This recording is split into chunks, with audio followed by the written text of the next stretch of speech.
আজকে আপনাদের দ্বিতীয় পর্বে দেখিয়ে দিচ্ছি এনজিপির থেকে আমরা চলে যাচ্ছি কার্শিয়ংয়ের দিকে। প্রচুর চা বাগান দুধারে, প্রিউনিং হয়ে গেছে, এখন সিজন না প্রিউনিং, এখন পুরো সেপ্টেম্বর অবধি প্রিউনিং হয়, তারপরে যেরমকার সেরম থেকে যায় চা বাগান। এবার আমরা তাই দুদিকে চা বাগান দেখতে দেখতে এবার চলে যাচ্ছি কার্শিয়ং শহরের দিকে। আমাদের দ্রুতগতিতে আমাদের ক্যাব চলে যাচ্ছে, আর এইভাবে পৌঁছে গেলাম একটি রেস্টুরেন্টে কিছুক্ষণ জিরিয়ে নিতে। তো এইটা হচ্ছে মহেশের রেস্টুরেন্ট, খুব সুন্দর রেস্টুরেন্টটা, নিট অ্যান্ড ক্লিন, সেরম সাজানো, পুরোটাই কাঠের রেস্টুরেন্ট। ভেতরটা আপনাদের দেখালে বুঝতে পারবেন কত পরিষ্কার পরিচ্ছন্ন এই রেস্টুরেন্ট। এই সকালে জাস্ট খুলেছে রেস্টুরেন্ট, আমরাই ফার্স্ট কাস্টমার। প্রচুর রোদ পড়েছে ভেতরের দিকে, মানে জায়গাটা খুব এনজয় করা যাচ্ছে, বড় বড় জানলা যেখান থেকে পাহাড় দেখা যাচ্ছে, কেন কি এখান থেকেই এবার পাহাড়ের দিকে আমরা উঠব। আর এখানে আমরা একটু অর্ডার করে দিলাম গ্রিন টি আর বিস্কিট, তো আমরা বিস্কিট একটু খেয়ে নিচ্ছি সকালবেলার দিকে। আর এখানে একটি ছোট্ট বারান্দা আছে, বারান্দায় এখানে টেবিল আর চেয়ার পাতা আছে, যেখানে বসেও আপনি পাহাড় দেখতে দেখতে চায়ের চুমুক দিতে পারেন।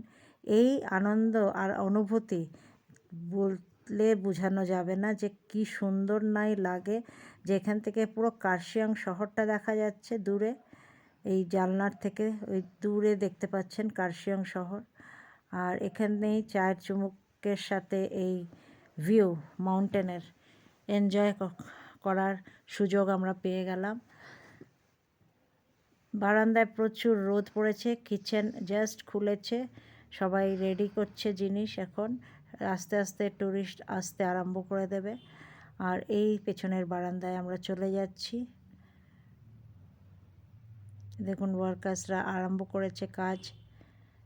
আর পেছন দিকের ভিউটা দেখাচ্ছি রেস্টুরেন্টের পেছন দিকে, এখানেও চায়ের বাগান পাহাড়ের নিচের দিকে। আর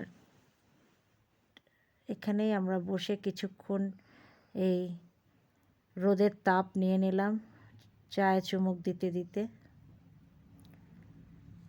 ঠান্ডা বেশ লাগছে এখন, যত রোদ উঠবে তত ঠান্ডা বাড়বে। গতকালও নাকি খুব মেঘলা ওয়েদার ছিল, গত 7 দিন নাকি মেঘলা ওয়েদার ছিল, আর আজকেই নাকি প্রথম রোদ উঠেছে। তো আমি নিজেকেই খুব লাকি মনে করছি যে এই রোদে এখানকার ঠান্ডা আবহাওয়াটা খুবই ভালো লাগছে। তো চায় আমরা এখানে নিয়ে নিয়েছি হচ্ছে গ্রিন টি। এই রেস্টুরেন্টে আমি একটু জিনিস দেখে নিলাম, এদের একটা নিজেদের আচার বিক্রি হয়, বিভিন্ন প্রনসের, মাছের, বিভিন্ন সয়াবিনের আচার এদেরই বানানো বিক্রি হয়। একটু নতুন নতুন ধরনের আচার একটু দেখে নিলাম কি কি আচার পাওয়া যায়, সাথে এদের চিপস। এবার আপনাদের দেখিয়ে দিচ্ছি পাহাড়ের গায়ে সূর্যমুখী আপনা থেকে হয়ে রয়েছে। সাধারণত এরম দেখা খুব একটা যায় না, মনে হচ্ছে কে যেন লাগিয়ে দিয়েছে সূর্যমুখীর বাগান, কিন্তু এটা না, এটা আপনা থেকে পুরো, আপনি যতক্ষণ আমাদের সাথে থাকবেন দেখবেন যে রাস্তার ধারে সূর্যমুখী আপনা থেকে হয়ে রয়েছে। বাগানে আমরা কত সযত্নে এদের লাগাই, তাও কত কেয়ার নিতে হয়, আর বিনা কেয়ারে পাহাড়ের গায়ে এত সূর্যমুখী, মানে আশ্চর্য লাগছে যে এত সূর্যমুখী কী করে এখানে হয়ে থাকে পাহাড়ের গায়ে, কোনো যত্ন নেই, অথচ ফুল ভরে ভরে এই গাছের মধ্যে দেখা যাচ্ছে। যত আপনি দেখবেন এই সবুজের মধ্যে হলুদ, সব সূর্যমুখী। একটু আশ্চর্যই লাগলো যে পুরো পাহাড় যতক্ষণ চললাম কার্শিয়ংয়ে, আমি সূর্যমুখীর বাগান যেন দেখতে পেলাম পুরো পাহাড়ের গায়ে।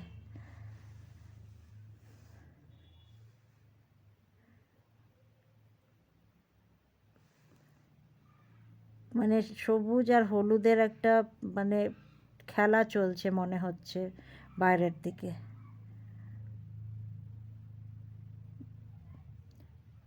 আপনারাও বুঝতে পারছেন হলুদ আর সবুজের কিরম মিশ্রণ হয়ে রয়েছে বাইরেটা।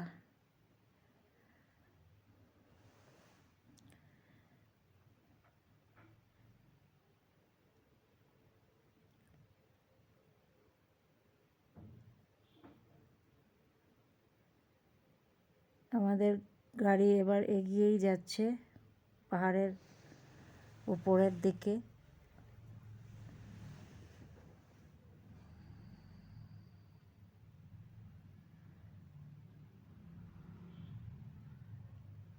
ভিউ দেখার মতন এই উইন্টার সিজনে।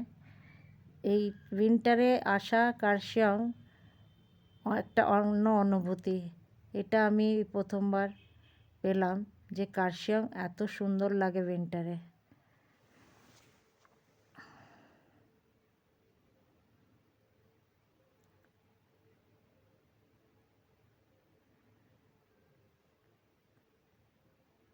এখান থেকে আমরা কিছু স্পটস দেখে নিয়েছি।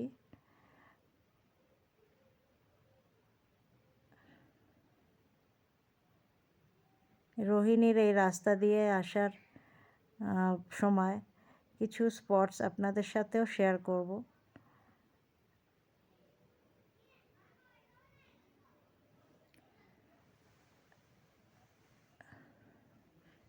গ্রিনারি চারিদিকে, তার সাথে বিভিন্ন ফুল, মেইনলি সূর্যমুখী, কিন্তু বিভিন্ন ফুল দেখা যাচ্ছে, নাম জানা নেই।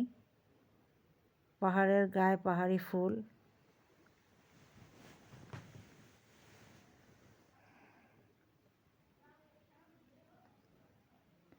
দ্রুত গতিতে আমরা এগিয়ে চলছি পাহাড়ের দিকে। এইখানে দাঁড়িয়ে পড়লাম একটি ঝর্ণা। এই ঝর্ণাটা বৃষ্টির সময় এখানে নামা যায় না, কেন কি প্রচুর পরিমাণে জলের স্রোত থাকে।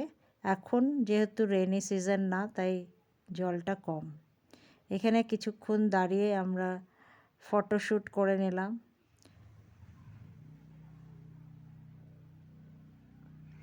মেয়ে নিচের দিকে নেমে গিয়ে একটু ঝর্ণার কাছে যাওয়ার একটু ওর ইচ্ছে হলো, তাই ওর নিচে নেমে ঝর্ণার দিকে এগিয়ে গেল।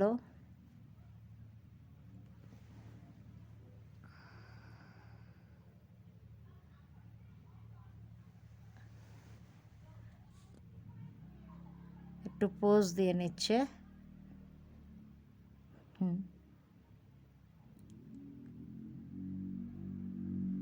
এখানে একটি ছোট্ট টি স্টল।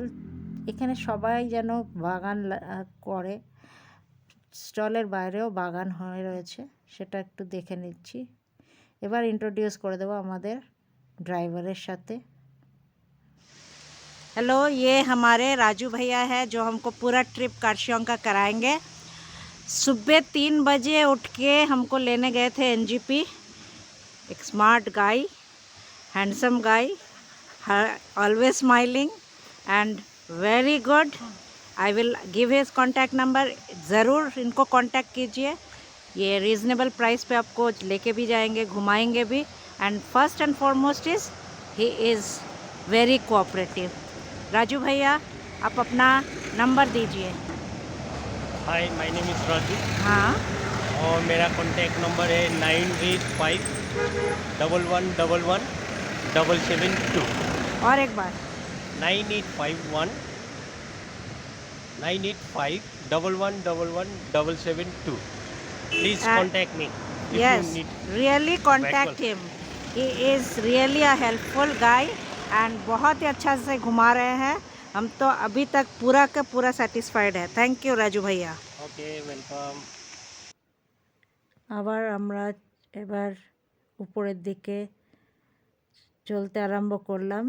ছোট কার্শিয়ং শহর দেখা যাচ্ছে পাহাড়ের সেই দূর পাহাড়ের দিকে। আমরা সেই দিকে এগিয়ে চললাম।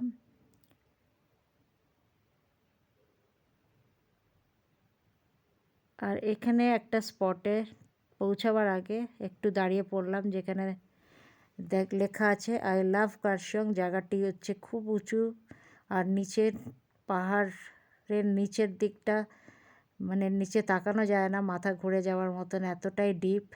সেখানে একটু দাঁড়িয়ে পড়ে একটু নিচের দিকটা দেখে নিলাম। আর এখানে রঙের খেলাটা দেখতে পাচ্ছেন, বিভিন্ন আকাশের যে নীল, সেই নীলটাও যেন বিভিন্ন রকমের। পাহাড়ের এই সবুজ পাহাড়ের গায়ে বিভিন্ন রঙের খেলা। সেখানে আমরা একটু সেলফি তুলে নিলাম। যেরম রোদ সেরম ঠান্ডা, আর নিচের দিকটা তাকানো যাচ্ছে না, এতটাই ডিপ। আর সেটাই দেখাচ্ছিলাম।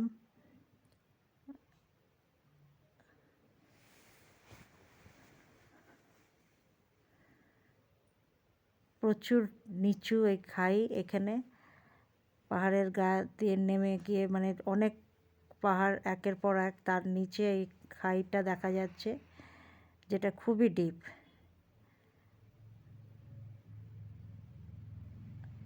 এখানে আমরা কিছুক্ষণ কাটিয়ে তারপর আবার এগিয়ে যাব উপরের দিকে।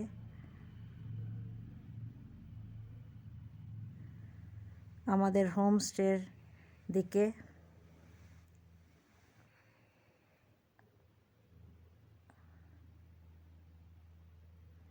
এখানে তখন দেখতে পাচ্ছি যে একটা টয় ট্রেন সাজানো হচ্ছে, চলবে সেটা। এটা হচ্ছে কয়লা দিয়ে স্টিম ইঞ্জিন, যেটা রেডি করা হচ্ছে, সেটাও দেখতে পেলাম যেতে যেতে। আর ঘর বাড়ি দেখতে পাচ্ছেন একের পর এক এখানে পাহাড়ের গায়ে। আর আমরা এখান থেকে পৌঁছে যাচ্ছি হচ্ছে স্টেশন কার্শিয়ং, যেটা মোর দ্যান 4000 ফিট উপরে। তো এখানেই ভিডিও শেষ করছি।